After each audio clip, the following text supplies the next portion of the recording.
आपके साथ चित्रा त्रिपाठी। मौलानाओं की मौजूदगी में हमारी मौजूदगी है दूर कर रहे हैं ज्यादातर जो हैदराबाद।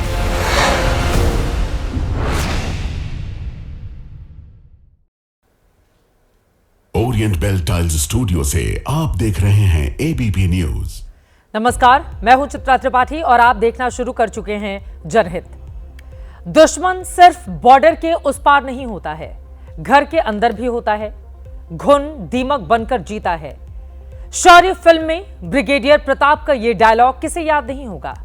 सेना ने ऑपरेशन सिंदूर में बॉर्डर के पार दुश्मन के होश तो ठिकाने ला दिए, लेकिन एक काम अभी बाकी है और वो है घर में छिपे जासूसों को पकड़ने का। दुश्मन ने हमारे घर में जो ज्योतियां जलाकर रखी हैं, उन्हें पकड़ने का। ज्योति की कहानी किसी जासूसी नॉवेल, किसी थ्रिलर जैसी है। अब जो हम आज जनहित में आपको बताने जा रहे हैं, उसे देखने के बाद ज्योति मल्होत्रा के पाकिस्तानी जासूस होने पर शक का दायरा और बढ़ सकता है, अंदेशा और गहरा सकता है कि ज्योति कुछ ना कुछ ऐसा कर रही थी जो देश के, हिंदुस्तान के खिलाफ था। पुलिस को ज्योति की व्हाट्सएप चैट मिल गई है जो उसने पाकिस्तान में रह रहे एक आईएसआई अफसर अली हसन के साथ की थी। बातचीत संदिग्ध है, कोड वर्ड्स में है। ज्योति ने पाकिस्तान के दो अफसरों से व्हाट्सएप चैटिंग की थी। एक था दिल्ली के पाकिस्तान उच्चायोग में बैठा दानिश और दूसरा था पाकिस्तान में रह रहा आईएसआई का अली हसन। ज्योति ने ऑपरेशन सिंदूर और उस वक्त हो रहे ब्लैकआउट को लेकर दानिश से चैट की थी। हालांकि मोबाइल जांचा गया तो यह चैट डिलीट मिली। उसे रिकवर करने की कोशिश की जा रही है, लेकिन ज्योति ने अली हसन के साथ जो चैट की थी वो डिलीट नहीं कर पाई। यह चैट तब की है जब ज्योति पाकिस्तान पहुंची थी। उसी के बाद अली हसन ने उससे कुछ सवाल पूछे थे। उस बातचीत का हिस्सा आपको बताने जा रहे हैं। अली हसन ने पूछा, जब आप गए थे अटारी, वहां प्रोटोकॉल किस किस को मिला था? ज्योति ने कहा, किसको मिला? मुझे तो नहीं मिला। अली हसन ने लिखा, इट मीन कोई अंडर कवर पर्सन हो जैसे। यार पता चल जाता है देखकर। आपको कैसे निकालना था या उसको अंदर लेकर आना था, इट्स माय मैटर। उसको अंदर गुरुद्वारे में लेकर आना था आपने, रूम में दोनों को बैठा देना था, अभी लगे रहो। इसके बाद ज्योति ने लिखा, नहीं इतने पागल थोड़ी ना थे वो। चैट से पता चलता है कि अली हसन ज्योति से उसी के साथ साथ अटारी बॉर्डर से पाकिस्तान में एंट्री लेने वाले किसी अंडर कवर पर्सन के बारे में जानकारी चाह रहा था। प्रोटोकॉल की बात पूछकर वो ये जानना चाह रहा था कि कहीं भारतीय एजेंसियों को कोई खास व्यक्ति तो पाकिस्तान में दाखिल होता हुआ नहीं दिखा, और ज्योति उसे डिटेल रिपोर्ट दे रही थी कि उसने ऐसा कुछ नहीं देखा। चैटिंग के स्टाइल से साफ दिखता है कि ज्योति को अली हसन के मोटिव और मिशन का अंदाजा था। वो जानती थी कि अली हसन क्या, क्यों और किसके बारे में पूछ रहा है। अली हसन कोड वर्ड में किन लोगों को अंदर लाकर बिठाने की बात कर रहा था, यह अब जांच एजेंसियों के दायरे में है। आईएसआई अफसर के साथ यह चैट मिलने के बाद यह अंदेशा और पुख्ता हुआ है कि ज्योति मल्होत्रा किसी जासूसी नेटवर्क का हिस्सा थी और पाकिस्तान की आईएसआई उसे अपने मकसद के लिए इस्तेमाल कर रही थी। मकसद क्या क्या थे, उसी की पूरी कड़ियां खुलनी अभी बाकी हैं। जासूसी की ज्योति सीरीज में अभी दानिश और गजाला का कैरेक्टर भी आपके लिए जानना जरूरी है, लेकिन उसके पहले आईएसआई अफसर अली हसन का पूरा प्रोफाइल भी जाने, जिसके साथ ज्योति मल्होत्रा की आपने ये चैट देखी है। ज्योति आईएसआई अफसर अली हसन के संपर्क में दानिश के जरिए आई थी। 2023 में ज्योति पाकिस्तान गई तो दानिश ने उसे अली हसन से मिलने को कहा। ज्योति पाकिस्तान पहुंची तो अली हसन ने उसे पूरा वीवीआईपी प्रोटोकॉल दिया। अली हसन ने ज्योति के पाकिस्तान दौरे में उसे आईएसआई के अफसरों से भी मिलवाया। अली हसन ने ज्योति को सिक्योरिटी दिलाई, उसे 5 स्टार होटल में ठहराया। अब 5 स्टार होटल देखिए जहां पर ज्योति रुकी हुई थी और जिसका वीडियो उसने अपने यूट्यूब चैनल पर डाला था। पहले दानिश से दोस्ती, फिर अली हसन से दोस्ती और फिर हसन के जरिए पाकिस्तान में आईएसआई के कुछ और लोगों से दोस्ती। वो वीडियो आपको दिखाएंगे, लेकिन उसके पहले कुछ और तथ्य। इस तरह से पूरी चेन बनी जिसकी मेहरबानी से ज्योति कुल 4 बार पाकिस्तान घूम कर आई। इसका जिक्र उसने अपनी डायरी में भी किया है। आगे बढ़ने उससे पहले ज्योति की इस डायरी का एक पन्ना आप जरूर देखें। 10 दिन पाकिस्तान घूमकर आने के बाद ज्योति ने जो लिखा उसकी कुछ लाइनें देखें। ज्योति की ओर से लिखा गया, पाकिस्तान की आवाम से काफी मोहब्बत मिली। सरहदों की दूरियां पता नहीं कब तक बरकरार रहेंगी। हम सब एक ही धरती, एक ही मिट्टी के हैं। पाकिस्तान के बारे में जितना कहो उतना कम है। Crazy and colourful. यह आपको अमन की आशा टाइप की बातें लग रही होंगी, लेकिन पाकिस्तान के प्रमोशन का यही नैरेटिव ज्योति मल्होत्रा की सारी वीडियो रील्स में नजर आता है। अनुमान है जैसे जैसे ज्योति की सारी चैट्स ओपन होंगी, उसका पूरा रोल बाहर आ जाएगा। पुलिस सूत्रों के मुताबिक ज्योति के पास 3 मोबाइल और 1 लैपटॉप मिला है। शक है ज्योति ने अपने कई चैट्स डिलीट किए हैं। दानिश समेत कई आईएसआई अफसरों के चैट्स डिलीट हैं। मोबाइल और लैपटॉप डेटा रिकवर किया जा रहा है। ज्योति और आईएसआई अफसरों के बीच ये सारी चैट्स बड़ी सावधानी से सिर्फ व्हाट्सएप और टेलीग्राम पर ही होती थीं। इंतजार दानिश के साथ उन डिलीट चैट्स के रिकवर होने का है, जिसके मिलने से पिक्चर और साफ हो जाएगी कि जासूसी के नेटवर्क में ज्योति का किरदार कितना बड़ा था। पाकिस्तान उसके जरिए क्या क्या हासिल कर रहा था। अली हसन के साथ आपने ज्योति की जो चैट्स पढ़ी वो सामान्य नहीं है।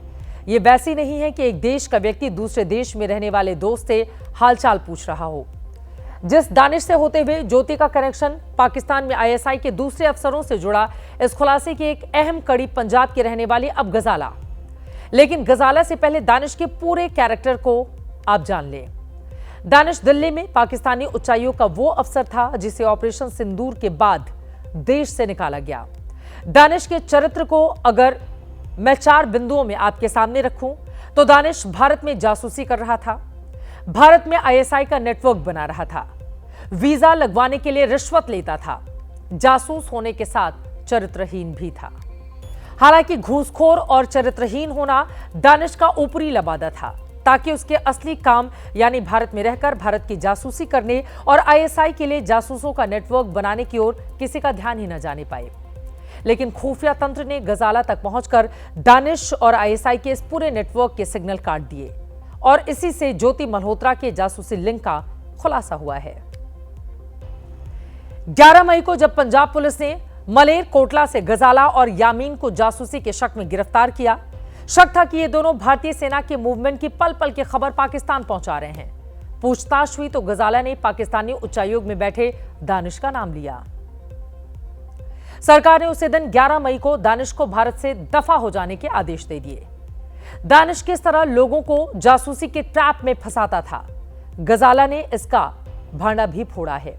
उसकी ओर से जानकारी दी गई कि लाहौर में मेरे रिश्तेदार हैं, वो पाकिस्तान रहने को बुला रहे थे। मैं पहली बार फरवरी में पाकिस्तान हाई कमीशन गई थी। हाई कमीशन में मुझे दानिश नाम का अफसर मिला। दानिश हाई कमीशन में वीजा डेस्क पर काम करता था। दानिश ने डॉक्यूमेंट ले लिए, बाद में फोन किया। दानिश ने दूसरी बार बुलाया, फिर मेरी बातचीत होने लगी। दानिश ने कहा कि वो मुझसे शादी करने को तैयार है। दानिश ने यूपीआई के जरिए मुझसे 20,000 रुपए भी दिए। इसके बाद वो मुझसे सेना को लेकर खबरें लेने लगा। गजाला ने कबूल किया है कि इसके बाद से वो दानिश के लिए काम करने लगी थी। दानिश जब भी सेना को लेकर जो भी जानकारी मांगता था वो उसे पहुंचाती थी। लड़ाई का टाइम चल रहा था, अभी गलत ऐसे इन्फॉर्मेशन जो सेंसिटिव है इन्फॉर्मेशन पाकिस्तान शेयर हो रही है। तो जब उसको हमने राउंड अप किया तो उसका नाम गजाला, तो उसके मोबाइल से कुछ हमें सस्पिशियस चीज़ें जो नहीं शेयर करने वाली ऐसे उसकी सस्पिशियस चीज़ें मोबाइल से मिली। तो उसके बाद जब उससे डिटेल में इंटेरोगेशन की गई उससे, तो आइडेंटिफाई हुआ भी एक यामीन नाम का भी लड़का है और एक दानिश नाम का लड़का है जो पाकिस्तान एम्बेसी में काम करता था। तो उसके टच में आई थी, तो उसको उसने ट्रैप में करके लालच दिया। तो उसके हिसाब से फिर उसको 20 से 30 हज़ार रुपया भी उसके अकाउंट में डाला। ऐसा ही खुलासा ट्रैवल एजेंट यामीन मोहम्मद का भी है, जिसने बताया कि दानिश ने उसे ऐसे लोगों को लाते रहने को कहा था जो पाकिस्तान जाने के लिए जल्दी वीजा लगवाना चाहते हैं। यामीन मोहम्मद भी मोटे कमीशन के चक्कर में दानिश के ट्रैप में आ गया और फिर जासूसी करने लगा। अब सवाल आता है कि जैसे गजाला दानिश के ट्रैप में आई, क्या ज्योति भी वैसे ही इस जासूसी जाल में फंसी? ज्योति का लालच क्या था, क्या मजबूरी थी? मुफ्त में घूमना फिरना, महंगे होटलों में खाना ठहरना। क्या ज्योति को एक बार भी नहीं लगा कि दानिश और आईएसआई के लोग उस पर इतने मेहरबान क्यों हैं? क्यों उसका सारा खर्च उठाया जा रहा है? या फिर ज्योति बहुत अच्छे से जानती थी कि इस ऐशो आराम के बदले पाकिस्तानी अफसर जो कुछ उससे करा रहे हैं वो देश के लिए बेहद नेगेटिव है, बुरा है। जो एफआईआर दर्ज हुई है उसके मुताबिक ज्योति ने पुलिस की पूछताछ में कबूल किया है कि 2023 में पाकिस्तान जाने का वीजा लगवाने के लिए जब वो पाकिस्तानी उच्चायोग पहुंची तो वहां दानिश से मुलाकात हुई। दानिश ने मेरा नंबर ले लिया। उसके बाद 2 बार पाकिस्तान गई, जहां दानिश के कहने पर अली आह्वान ने रुकने और घूमने फिरने का इंतजाम किया। अली ने ही पाकिस्तानी अधिकारियों से मुलाकात करवाई। वहीं पर वो शाकिर और राणा शहबाज से मुलाकात करने के लिए पहुंची। जट रंधावा नाम से उसका नंबर अपने मोबाइल में सेव किया ताकि किसी को भी शक नहीं होने पाए। अलग अलग सोशल मीडिया के माध्यम से ज्योति इनसे संपर्क में रही और देश विरोधी सूचनाओं का आदान प्रदान करने लगी। दानिश से दिल्ली में वो कई बार मिली। ज्योति के इस कबूलनामे में जो नाम सामने आए हैं उन नामों का पुलिस फैक्ट चेक कर रही है, कड़ियों को जोड़ रही है कि ज्योति जो जानकारियां साझा कर रही है क्या वाकई वो सही हैं या फिर इसमें से भी बहुत कुछ छिपाकर प्रोफेशनल जासूस की तरह गुमराह करने की कोशिश में ज्योति लगी हुई है। ज्योति ने पुलिस के सामने जो कबूला है उसको देखकर यही लगता है कि ज्योति दानिश के प्रभाव में आ चुकी थी। दानिश से उसकी बार बार मुलाकात और फोन पर होने वाली बातचीत का ब्यौरा जब सामने आएगा तब दोनों के रिश्तों को लेकर बहुत सारी तस्वीर साफ होगी। वैसे पिछले साल ज्योति जब दिल्ली में पाकिस्तानी उच्चायोग में दानिश के बुलावे पर गई थी उस वक्त का वीडियो देखकर यही लगता है कि ज्योति और दानिश एक दूसरे पर काफी भरोसा करने लगे थे। इस पार्टी के दौरान दानिश बहुत व्यस्त था लेकिन ज्योति को उसने पूरा वक्त दिया। सुंदर लग रहा है वो। ठीक ठाक हो? की हाल है ਤੁਹਾਡੇ जी? दानिश जी ਇਹ ਕੀ ਹੁਣ ਹੋ ਰਹੀ ਹੈ? ਨਾਲ ਵੀਡੀਓ ਬਣ ਰਹੀ ਹੈ। दानिश जी ਤੁਹਾਨੂੰ जी बस मैं इतना खुश होगी देख के। इतना क्या अरेंजमेंट है? अच्छा जी। सुपर चाचा दानिश जी की वेलकम। वाइफ है मेरी। अस्सलाम वालेकुम। कैसे हो आप? सब अच्छे से एंड वेलकम और इतना अरेंजमेंट देख के बहुत मजा आया। हाँ, पाकिस्तानी तो ऐसे ही हैं जी। हाँ। कभी आओ आप भी हमारे हरियाणा। ਹੁਣ ਦੱਸੋ ਕਿੱਥੇ ਗਏ दानिश जी? दानिश जी ਤਾਂ ਸਭ ਨੂੰ मीटिंग ਕਰਨ ਲਈ बिजी है। देखो कभी कोई आ रहा है कभी कोई आ रहा है तो हर जगह मतलब आज की खातिरदारी दानिश जी संभाल रहे हैं। इस पार्टी के दौरान दानिश बेहद व्यस्त था, फिर भी सैकड़ों मेहमानों के बीच उसने ज्योति को पूरा समय दिया। इसमें यह भी दिखा कि जब बिजी होने की वजह से एक बार उसने ज्योति की किसी बात को अनसुना सा किया तो उस पर ज्योति थोड़ी नाराज हो गई। ज्योति मल्होत्रा देश में दर्जन भर से ज्यादा राज्यों के टूरिस्ट प्लेस को घूम चुकी है, सोशल मीडिया पर वीडियो बनाकर अपलोड कर चुकी है। देश के अलग अलग इलाकों में वीडियो बनाने की मंशा क्या रही ये जांच के दायरे में है। आगे हम आपको ज्योति के घरेलू ट्रिप के बारे में बताएंगे, फिलहाल आप इसके विदेशी ट्रिप के बारे में पहले जानिए। ज्योति के सोशल मीडिया से मिली जानकारी के मुताबिक ये अब तक 9 देशों की धरती पर जा चुकी है। इसमें पाकिस्तान, चीन, Thailand, Bangladesh, Nepal, Bhutan, Indonesia, Singapore, UAE शामिल हैं। इन 9 देशों का दौरा ज्योति ने पिछले 2-3 सालों में ही किया है। सोशल मीडिया पर मौजूद ज्योति के वीडियोस बताते हैं कि उसका हर ट्रिप लग्जरी रहा। बड़े बड़े होटलों में ठहरना, प्लेन के बिजनेस क्लास से लेकर फर्स्ट क्लास तक में ट्रैवल करना। सवाल यह है कि इस बेहद साधारण परिवार की ज्योति इतना खर्च कहां से करती थी? क्या ये तमाम ट्रिप पाकिस्तानी खुफिया एजेंसी आईएसआई स्पॉन्सर्ड करती थी? ये जांच का मामला है, जांच की जा रही है। शक आईएसआई पर इसलिए है क्योंकि ज्योति हिसार पुलिस को बता चुकी है कि पाकिस्तान में उसका ट्रिप आईएसआई वाले मैनेज कर रहे थे। ज्योति के वर्ल्ड टूर की मिस्ट्री को डिकोड करें उसके पहले ज्योति के वर्ल्ड टूर का एक छोटा सा टीजर देख लें। Good morning Goa. So today we are exploring beaches of beautiful South Goa.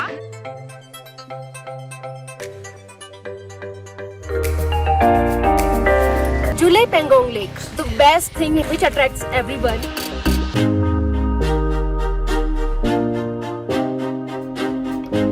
Hey guys, good morning. This is your Joe. Welcome to the channel Travel with Joe. दोस्तों हम लोग explore कर रहे हैं लैंड ऑफ हैप्पीनेस भूटान की। This is business class of Indonesian train. Crossing train की ticket की बात की जाए तो इस ट्रेन की टिकट हम इस सीट का फेयर पे कर रहे हैं 8,80,000 और हम जाने वाले हैं थाईलैंड की कैपिटल बैंकॉक में। लोकेशन से जाने का दिल करेगा जहाँ पे आपका मौसम भी साथ दे रहा हो। This is your Jo, welcome to the channel travel with Jo. दोस्तों हम लोग हैं दुबई में और दुबई में आज हम गोल्ड सोक यानी ये पूरा मार्केट एरिया है।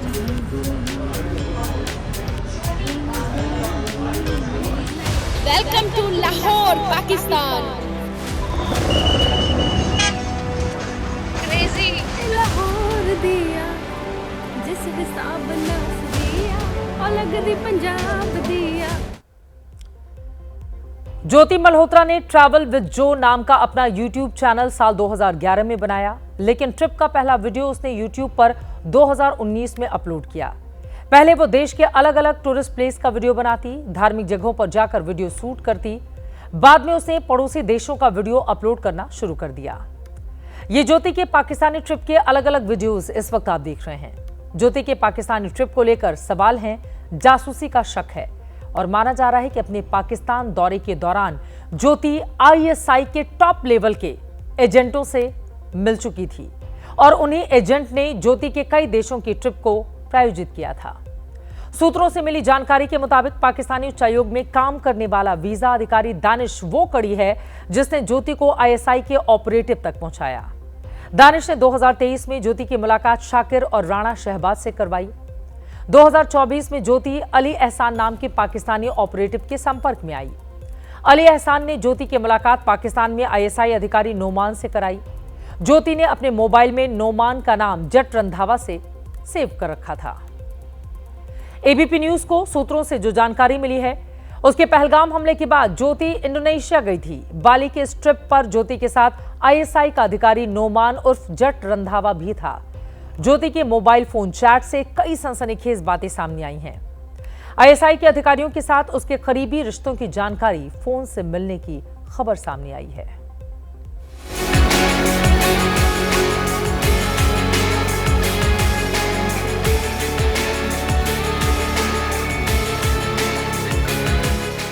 बाली में मस्ती करती ज्योति का ये वीडियो इसी महीने की शुरुआत का।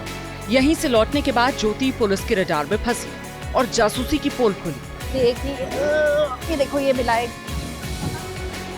टाइप के, ये शंख भी मिल जाते हैं। Collecting memories. Welcome to Canggu beach in Bali.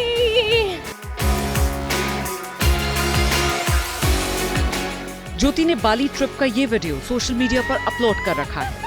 Facebook पर अपलोड किए गए इस वीडियो में ज्योति खाने से लेकर शॉपिंग तक का जिक्र कर रही है। And I want to test यहाँ। ओके, चॉकलेट आप यहाँ टेस्ट भी कर सकते हो। Which is this flavor? ज्योति के पाकिस्तान प्रेम का अंदाजा उसके इस बाली वाली वीडियो में दिखता है। होटल में स्विमिंग पूल के पास एक पाकिस्तानी से मिलकर वो बेहद उत्साहित हो जाती है। खुशी छिपाए नहीं छिपती। अब बताओ कहाँ से? इंडिया से आप? सच बताओ। मैं इंडिया से हूँ, आप कहाँ से हो? लाहौर से। नाइस मीटिंग भाई, पाकिस्तानी मिल गए यहाँ फाइनली फिर से। पुलिस सूत्रों का मानना है कि ज्योति के इस बाली ट्रिप को ISI ने फाइनेंस किया। ज्योति के साथ ISI का वो नोमान भी गया था जिसे ज्योति जट रंधावा कहती थी। इसी बाली दौरे की एक तस्वीर को पोस्ट करते हुए ज्योति ने इंस्टाग्राम पर लिखा, रंधावा जी सेड बिल्लो तेरी आंख कातल। अब ये बातें ज्योति गायक गुरु रंधावा के गाने के लिए कह रही थी या फिर पाकिस्तानी जट रंधावा के लिए, ये जांच का विषय हो सकता है। बाली में ज्यादातर ना हिंदू पॉपुलेशन है जिसकी वजह से यहाँ इस टाइप से काफी खूबसूरत स्ट्रीट्स भी, रोड्स भी डेकोर की गई है। इस तरह की यहाँ पे बहुत सारी स्ट्रीट शॉपिंग। करीब हफ्ते भर से ज्यादा तक ज्योति इंडोनेशिया में थी। बस देखो भी ना 4 बजे हैं और मौसम एकदम चेंज हो गया है। जैसे यहाँ से बाहर निकले ना मौसम ने करवट ले ली और काले बादल आ गए। यहाँ पे कोई भरोसा नहीं है कब बारिश आ जाए, कब मौसम चेंज हो जाए। 4 बजे ही शाम हो जाती है। रोज यहाँ का वीडियो फेसबुक पर अपलोड करती। जब वापस आई तो एजेंसीज के निशाने पर आ चुकी थी। Lots of love, travel with Joe signing off from most beautiful property in Kuta, Bali. Bye bye, lots of love from Indonesia. बाली से लौटते ही उसे पूछताछ के बाद गिरफ्तार कर लिया गया। YouTube पर ज्योति ने इंडोनेशिया से लौटने का वीडियो 11 मई को अपलोड किया था।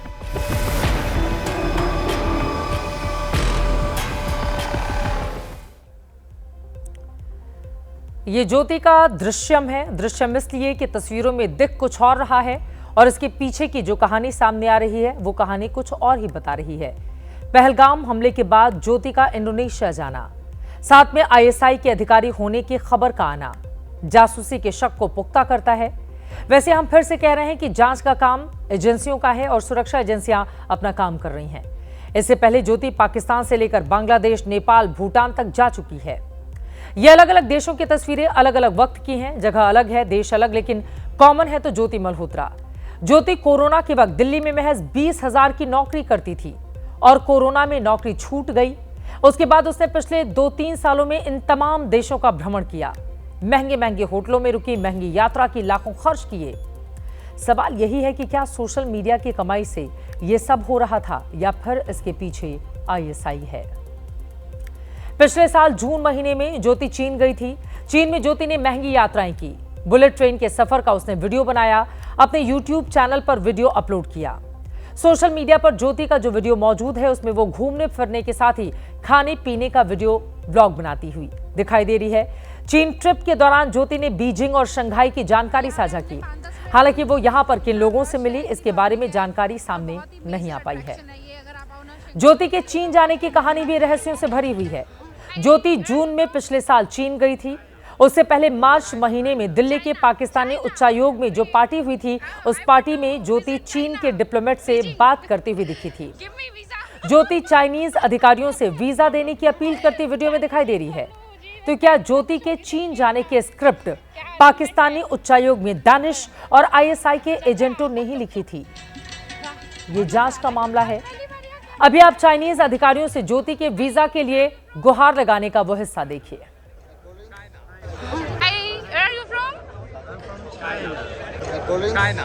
China. Great. I want to visit China. Beijing. Give me visa. First to come to Seoul, Korea. I'll apply this time for Chinese visa and please allow me. You are Indian? Yes, I'm from here, Delhi. Thank you very much. Pakistan में जाकर visa की गुहार लगाना और उसके बाद visa का मिल जाना। ज्योति ने पिछले साल 30 मार्च को यह वीडियो यूट्यूब पर अपलोड किया था। उस रात दिल्ली में पाकिस्तानी उच्चायोग ने इफ्तार की पार्टी दी थी। ज्योति सहित कई और यूट्यूबर पार्टी का हिस्सा बने थे।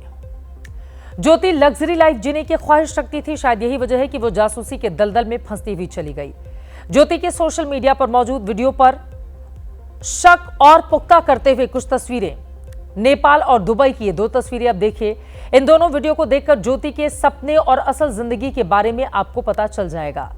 दोनों वीडियो में ज्योति गहनों की दुकान में है। दुबई के गहनों की दुकान में ज्योति गहनों को पहनकर चमकती और चहकती दिखाई दे रही है। वीडियो बनवाती है, कहती है कि यहाँ के लोग अच्छे हैं। खुद गहनों के दाम भी वीडियो में बता रही है। पिछले साल अक्टूबर महीने में ज्योति ने यह वीडियो अपलोड किया था। आप भी देखिए ज्योति का गोल्ड लव। 23 लाख का ये, ठीक है, which is quite super. चलो, let me try one more.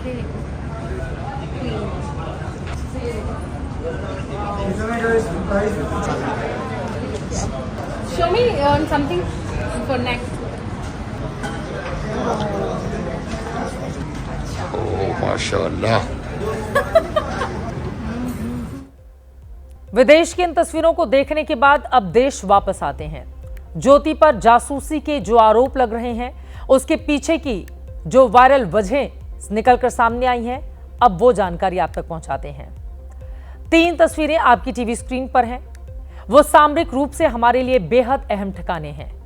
अलग अलग समय पर ज्योति जम्मू कश्मीर, राजस्थान और पूर्वोत्तर के बॉर्डर वाले इलाकों में जा चुकी है। वहां के वीडियो सोशल मीडिया पर अपलोड कर चुकी है। जम्मू कश्मीर के बहुत से वीडियो हमने कल भी आपको दिखाए थे। आज आपको जो तस्वीरें हम दिखा रहे हैं वो जम्मू कश्मीर के उसी पहलगाम और आसपास की घाटियों की हैं जो पिछले महीने आतंकी हमले की वजह से चर्चा में थी। दूसरी तस्वीर राजस्थान के बाड़मेर जिले की। पिछले साल की शुरुआत में ज्योति बाड़मेर के मुनाबाव गई थी। मुनाबाव भारत का आखिरी रेलवे स्टेशन है। उसके आगे पाकिस्तान है। यहां प्रशासन की इजाजत के बगैर नहीं जाया जा सकता। तीसरी तस्वीर पूर्वोत्तर की है। ज्योति बांग्लादेश और म्यांमार के बॉर्डर वाले राज्यों में भी जा चुकी है। ऐसा बताया जाता है कि ज्योति इस साल जम्मू कश्मीर के पहलगाम और उसके आसपास की घाटियों में भी गई थी। हालांकि उसका वीडियो उसके सोशल मीडिया पर उपलब्ध नहीं है, लेकिन हमें ज्योति के यूट्यूब चैनल पर उसका पहलगाम का एक वीडियो मिला है। ज्योति ने 4 सितंबर 2021 को जम्मू कश्मीर के पहलगाम का ये वीडियो अपने YouTube चैनल पर पोस्ट किया था। इस वीडियो में वो जम्मू कश्मीर की खूबसूरती के बारे में बताती हुई दिखाई दे रही है। पहलगाम और आसपास की कई घाटियों में जाकर ज्योति ने वीडियो बनाए थे। सवाल तो यह है कि क्या पाकिस्तानी आतंकवादियों और ISI को कहीं यहीं से कोई टारगेट तय करने में सहूलियत तो नहीं मिली? फिलहाल ये जांच का विषय है। ज्योति का एक और वीडियो जो वायरल हो रहा है, जिसमें वो राजस्थान की सीमा पर भारत के आखिरी स्टेशन का वीडियो अपने कैमरे में शूट करती हुई दिखाई दे रही है। ये वीडियो राजस्थान के मुनाबाव स्टेशन का है। भारत के पश्चिमी सीमा पर भारत पाकिस्तान के बॉर्डर पर भी पिछले साल जनवरी में आई थी। बॉर्डर के गांव में एक दिन रुकने की भी जानकारी सामने आई है। ज्योति बाड़मेर से मुनाबाव तक ट्रेन से गई थी। ABP न्यूज के रिपोर्टर ने जो जानकारी हम तक पहुंचाई है, उसके मुताबिक नियम कहता है कि कोई भी बाहरी व्यक्ति बिना जिला कलेक्टर या सुरक्षा एजेंसियों की इजाजत के मुनाबाव नहीं जा सकता, ना ही बॉर्डर क्षेत्र में जाने की इजाजत होती है। लेकिन ज्योति न सिर्फ मुनाबाव गई, बल्कि बाड़मेर में भारत पाकिस्तान सीमा के पास गांवों में जाकर ठहरी, वीडियो भी बनाए। सवाल यह है कि क्या ज्योति का मकसद संवेदनशील जानकारियों को जुटाना था, और अगर वो ऐसा कर रही थी तो फिर उसको किसी ने रोका क्यों नहीं? हमारी इस ट्रेन जर्नी का लास्ट स्टॉप मुनाबाव आ चुका है। और दूसरी तरफ अगर आप देखोगे, जब लॉकडाउन से पहले, कोरोना काल के समय से पहले ट्रेन चलती थी थार एक्सप्रेस, तो ये पीछे देखो पूरा कवर किया हुआ है। चेकिंग होती थी, इमिग्रेशन प्रोसेस होती थी, वीज़ा प्रोसेस होती थी। तो वीज़ा लगने के बाद ही आपको दूसरी तरफ अलाउ किया जाता था। पहले के समय में इंडिया और पाकिस्तान के लोगों के बीच कितना कनेक्शन था, आ जा सकते थे, बट अब वो ट्रेन नहीं चलती। और मेरे यहाँ पे ना बहुत सारे लोगों से बात की, उनकी डिमांड भी है कि थार एक्सप्रेस ट्रेन को फिर से चलाया जाना चाहिए। हमें फिर से वीज़ा प्रोसेस या इमिग्रेशन प्रोसेस नजर आए तो कितना अच्छा, खुशी की मतलब बात होगी हमारे लिए। देश विदेश में घूमकर लग्जरी 5 स्टार होटलों में रुकने वाली ज्योति वहीं हिसार के अग्रसेन कॉलोनी में 55 गज के 2 कमरों में रहता उसका परिवार, जिसमें सिर्फ पिता हैं और एक चाचा, कहीं से भी मेल नहीं खाता। इन 2 तस्वीरों को गौर से देखिए आप। इंस्टा की एक एक रील में मॉडर्न वेस्टर्न ड्रेसेस में दिखाई देती ज्योति, वहीं एक मामूली सी मुड़ी तुड़ी और बेतरतीब शर्ट पहने हुए उसका पिता। यह भी समझ में नहीं आता। ज्योति के पास 3 फोन और लैपटॉप भी, लेकिन पिता के पास एक मामूली सा चाइनीज एंड्रॉयड फोन तक नहीं, एक मामूली सा फीचर फोन। यह बात भी समझ से परे है। सवाल है कि अगर ज्योति देश की जासूसी कर रही थी, ISI की कठपुतली थी, तो बदले में उसे क्या क्या मिल रहा था? मुफ्त में घूमना, खाना पीना, क्या यही था पाकिस्तान के लिए जासूसी का रिवॉर्ड? अगर इसमें पैसा था तो बड़ी गाड़ी और बड़ा घर क्यों दिखाई नहीं दे रहा? Welcome to Pakistan.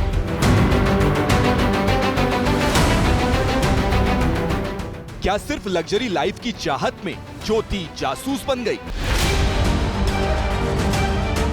ज्योति हरियाणा के हिसार के एक छोटे से घर में अपने पिता के साथ रहा करती थी। ज्योति के पिता बिजली विभाग से रिटायर कर्मचारी हैं। बताया जाता है कि रिटायरमेंट के बाद घर चलाने के लिए कारपेंटरी का काम किया करते थे।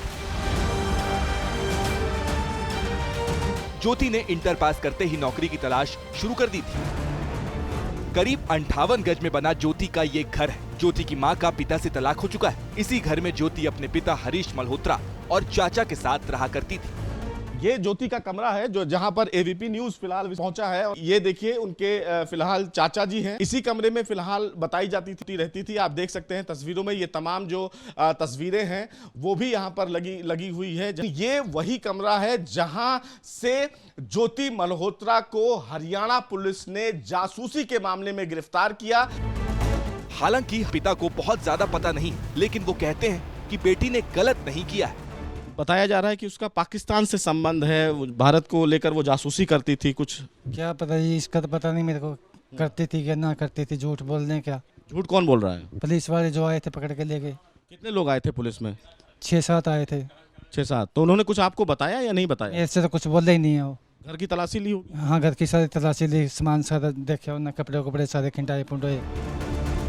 बताया जाता है कि 19 साल की उम्र में ज्योति ने कोचिंग इंस्टीट्यूट में बतौर रिसेप्शनिस्ट ज्वाइन किया था। इसके बाद वो एक स्कूल में पढ़ाने लगी। कोरोना से पहले गुरुग्राम में 20,000 की नौकरी करती थी। कोरोना में नौकरी गई तो हिसार लौटकर वीडियो बनाने लगी।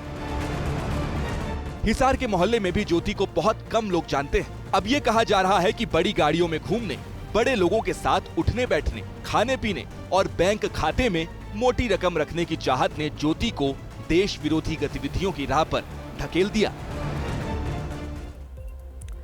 आपने ज्योति के पिता की हालत देख ली और ज्योति का रहन सहन देख लिया, कई कई देशों की यात्राएं देख ली।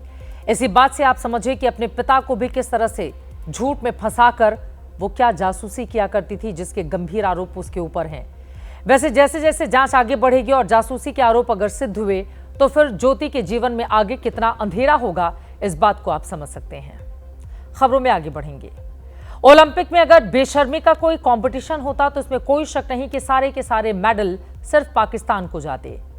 ऐसा इसीलिए क्योंकि ऑपरेशन सिंदूर में भारत से बुरी तरह से और चौतरफा मार खाने के बावजूद पाकिस्तान दुनिया भर में हल्ला मचा रहा है।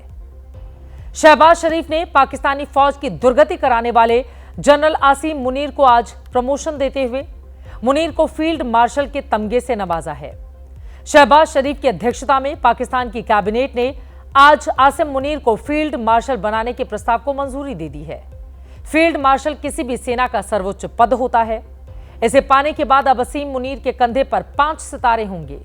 मुनीर फील्ड मार्शल का पद हासिल करने वाले पाकिस्तान के दूसरे जनरल होंगे। मुनीर से पहले अयूब खान को यह पद मिला था, जो बाद में पाकिस्तान सरकार का तख्ता पलटकर तानाशाह बन गए थे। ऑपरेशन सिंदूर के बाद पाकिस्तानी फौज ने ढिंढोरा पीटना शुरू कर दिया कि उसने भारत के एयरबेस तबाह कर दिए और फाइटर जेट्स मार गिराए, जबकि असल में भारतीय सेना ने जवाबी हमले में पाकिस्तान के कई फौजी ठिकानों को बर्बाद कर दिया। पाकिस्तान पर हुए जवाबी हमले के बाद अब सेना ने साफ कर दिया है कि पूरा का पूरा पाकिस्तान भारत की तीनों सेनाओं की जद में है।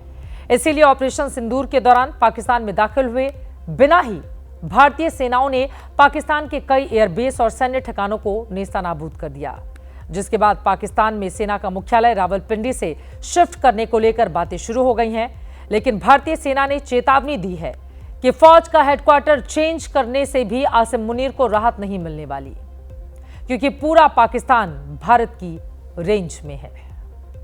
I just like to say that India has an adequate arsenal of weapons to take on Pakistan right across its depth.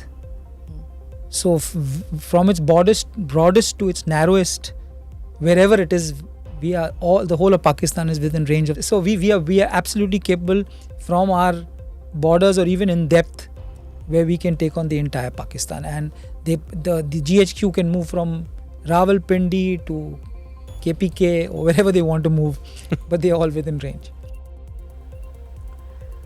Operation Sindoor के दौरान भारतीय सेना अपनी इस चेतावनी की झलक पहले ही दिखा चुकी है।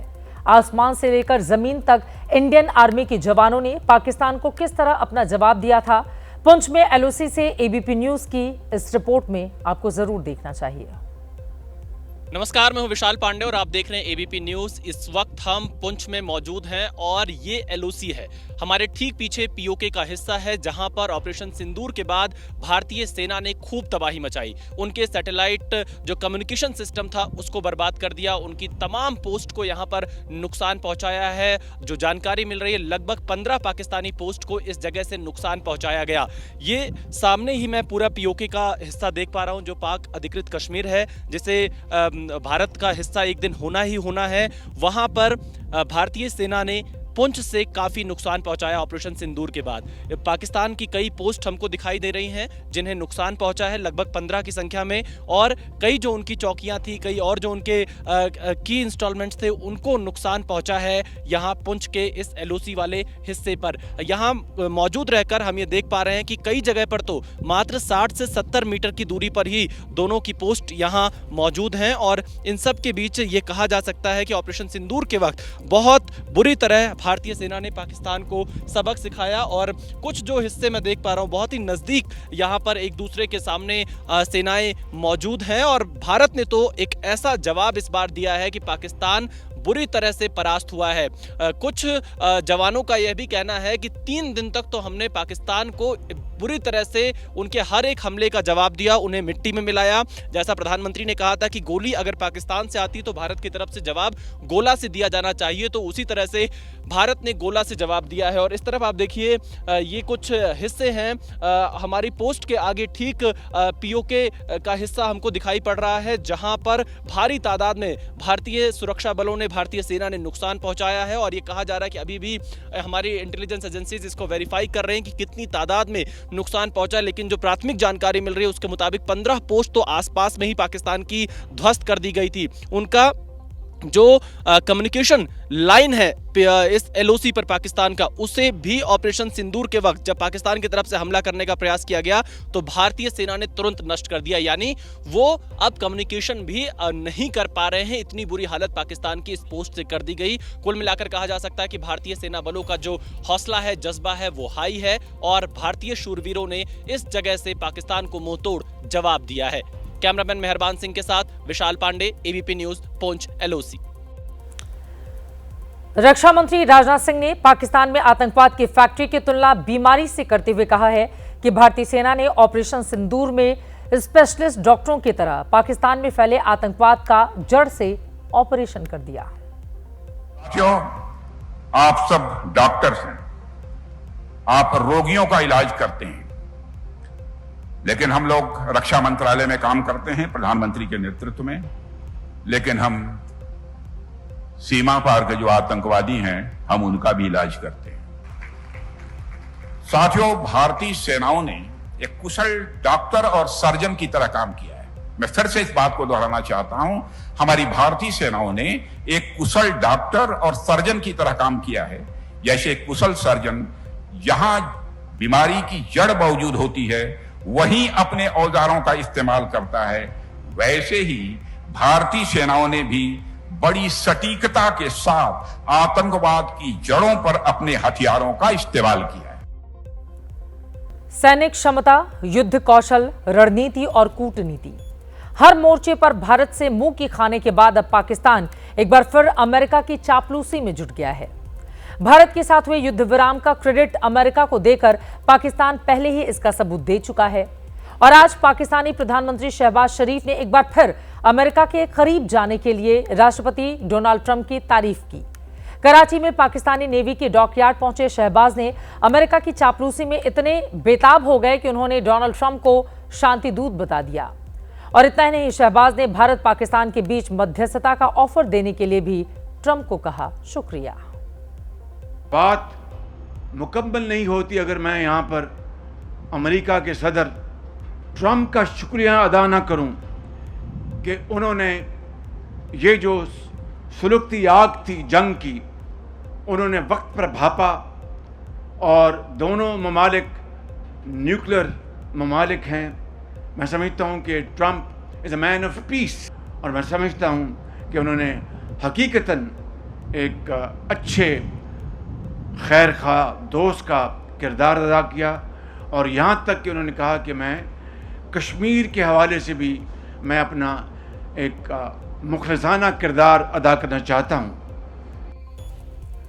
हालांकि भारत पहले ही कह चुका है कि पाकिस्तान के साथ चल रही विवाद दो देशों के बीच का मामला है, जिसमें किसी तीसरे देश की चौधराहट की कोई गुंजाइश नहीं है। भारत और पाकिस्तान के बीच युद्ध विराम भले ही हो गया हो, लेकिन ऑपरेशन सिंदूर को लेकर कांग्रेस और बीजेपी में भिड़ंत जारी है। आज बीजेपी आईटी सेल के अध्यक्ष अमित मालवीय ने अपनी सोशल मीडिया हैंडल से एक पोस्टर शेयर किया, जिसमें नेता प्रतिपक्ष राहुल गांधी की तुलना पाकिस्तानी आर्मी के जनरल आसिम मुनीर से की गई। बीजेपी की ओर से जारी इस पोस्टर में आधा चेहरा पाकिस्तानी जनरल आसिम मुनीर का है और आधा राहुल गांधी का। दोनों को एक जैसी विचारधारा वाला बताते हुए बीजेपी नेता अमित मालवीय ने सोशल मीडिया एक्स पर लिखा, यह आश्चर्य की बात नहीं है कि राहुल गांधी पाकिस्तान और उसके हितैषियों की भाषा बोल रहे हैं। उन्होंने प्रधानमंत्री को ऑपरेशन सिंदूर के लिए बधाई नहीं दी, इसकी बजाय वो बार बार पूछते हैं कि हमने कितने जेट खो दिए। उन्होंने एक बार भी ये नहीं पूछा कि संघर्ष के दौरान कितने पाकिस्तानी जेट मार गिराए गए। राहुल गांधी के लिए आगे क्या है? निशाने पाकिस्तान। पाकिस्तानियों ने खुद अपने आतंकवादियों के शवों के सबूत को आपके सामने रखा। आप पाकिस्तान को ऑक्सीजन देने का काम करते हैं और शायद इसीलिए इसमें कोई संदेह नहीं है कि हाफिज सईद जो कुख्यात आतंकवादी है, उसने एक बार एक इंटरव्यू में कहा था कि कांग्रेस एक अच्छी पार्टी है, हाफिज को राहुल पसंद है। ये पोस्टर शेयर करने के 1 घंटे के बाद अमित मालवीय ने सोशल मीडिया पर एक कार्टून शेयर करके नेता प्रतिपक्ष राहुल गांधी को नए दौर का मीर जाफर बता दिया। बीजेपी के दूसरे पोस्टर में एक किरदार को राहुल गांधी के तौर पर दिखाया गया है, जो पाकिस्तानी प्रधानमंत्री शहबाज शरीफ की पीठ पर चढ़कर सवाल पूछ रहे हैं कि ऑपरेशन सिंदूर में भारत ने कितने फाइटर जेट्स खो दिए, जबकि पाकिस्तानी प्रधानमंत्री शहबाज शरीफ राहुल गांधी से ये बात और जोर से बोलने को कह रहे हैं।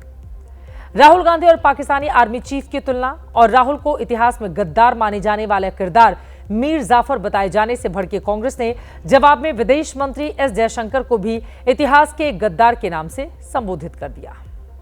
आपने पाकिस्तान को सूचित किया तो क्या अजहर मसूद इसीलिए भागा? क्या हाफिज सईद इसीलिए बच गया? और इस सूचना देने के बाद भारत को क्या क्या नुकसान हुआ, ये आतंकी तो आपके सामने भाग ही गए हैं। तो इसका तो जवाब हम पूछेंगे ना। जब सत्ता पक्ष और विपक्ष को एकजुट होकर पाकिस्तान से लड़ना हो, उस समय देश के भीतर राजनीति आपस में ही लड़कर ऊर्जा खत्म किस तरह से कर रही है, इन तस्वीरों के और इस खबर के जरिए आपको समझ में आ गया होगा। और अब आज का जनहित मंत्र, बेनकाब चेहरे हैं, दाग बड़े गहरे हैं, टूटता तिलिस्म आज सच से भय खाता हूं, गीत नहीं गाता हूं। पूर्व प्रधानमंत्री अटल बिहारी वाजपेयी की ये पंक्तियां ऐसे में याद आ रही हैं जब अपने ही विश्वासघात करते हैं, उनके चेहरे बेनकाब होने से तकलीफ होती है। और मौजूदा वक्त में जासूसी की जो खबर सामने आ रही है, यकीनन उसने इन लाइनों को और ज्यादा मौजू कर दिया है। इसी के साथ जनहित में आज के लिए बस इतना ही।